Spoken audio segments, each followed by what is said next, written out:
from this gospel to another. But then he said, it's not another, but there'll be some among you that would pervert the gospel. He says it's not another gospel, but they're preaching a perverted gospel. And you got a lot of folk today, it's the same Bible, it's the same word, but they messed it up so bad. But men marrying men, women marrying women.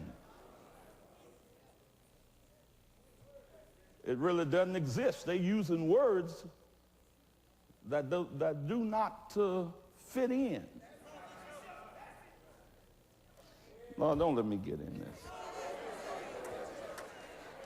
And the sad thing about it, you know, most of the time men are easy to spot.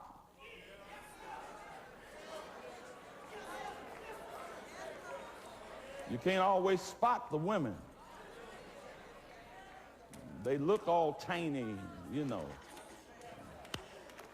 dainty and beautiful, but they got a messed up mind. And only God can straighten it out.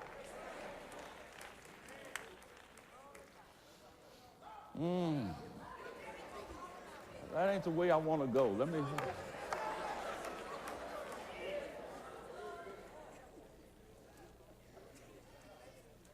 Paul preached by grace, you're saved through faith. Not of works lest any man can boast, it is the gift of God. The Judaizers would come and they would tell the people, Paul didn't preach it to you right. They kept messing with the churches that he would establish until finally Paul decided, I'm going to Jerusalem and I'm going to talk to the apostles about it. And that's recorded in chapter 15. And if you take a quick look here in chapter 2, what's in chapter 15 of the Acts of the Apostles, look in chapter 2 of the book of Galatians, and there's a correlation there. It's talking about the same thing. Chapter 2, then 14 years after, I went up again to Jerusalem with Barnabas and took Titus with me also. And I went up by revelation and communicated unto them the gospel which I preached among the Gentiles, but privately to them which were of reputation, lest by any means I should run or had run in vain. What is he saying? Paul says, I left from where I was in Antioch, that's where Paul and Barnabas were put together by the Holy Ghost in Antioch. He says, when I went to Jerusalem to talk to the apostles, those who were apostles before me, concerning the gospel that I preached, he said, I communicated to those who were of reputation privately. In other words, he didn't bust into the Jerusalem church and say, hey, y'all, I got to tell you something. Let me tell you what the Lord told me to tell you. No, he went to the leaders and told them. And then he and the leaders came together before the church. Now, admittedly, the old church, we did a lot of stuff that was right, and we did a lot of stuff that was wrong.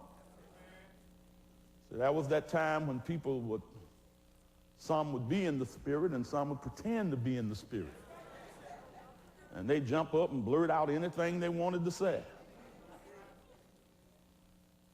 But when you have a message for the church, if you're not the leader of the church, you go to the leader. And if the leader agrees that that message needs to be shared with the congregation, then the two of you can share it together. Because if you jump up, you know, and we've had a few to do it. We've had a few to come. I got to tell y'all what the Lord said. This church, all ain't right. Security.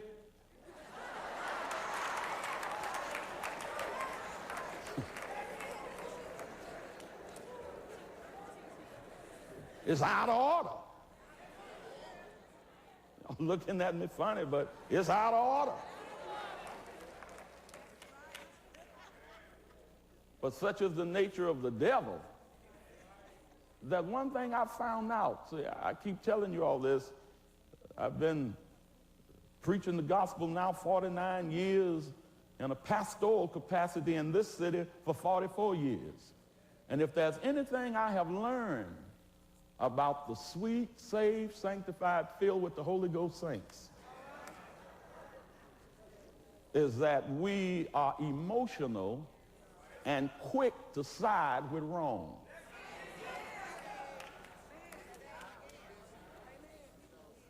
Usually the pastor's looked upon, he's the big bad one. And if there's any conflict between him and somebody else, our sympathies always go with what we call the underdog. But what you don't know, many times the underdog is dirty dog.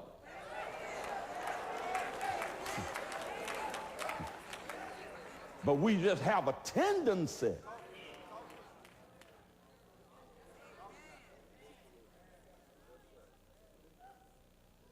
to side that way. Paul said, I'm not going to get messed up on this. When you read that 15th chapter of the Acts of the Apostles, you will find out that Peter starts off by saying, after he hears what Paul preached, he said, well, let me tell you, it was by my mouth that the Gentiles heard this gospel. And he's talking about the 10th chapter of the Acts of the Apostles, when he goes to the house of Cornelius, the Roman centurion. And there he communicates with them the gospel of Jesus Christ. And Acts 10:44 says, while Peter yet spake these words, the Holy Ghost fell on all them which heard the word. And when you go over to chapter 11 in the Acts of the Apostles, Peter is having to defend himself for having gone to preach the gospel of Jesus Christ to Gentiles.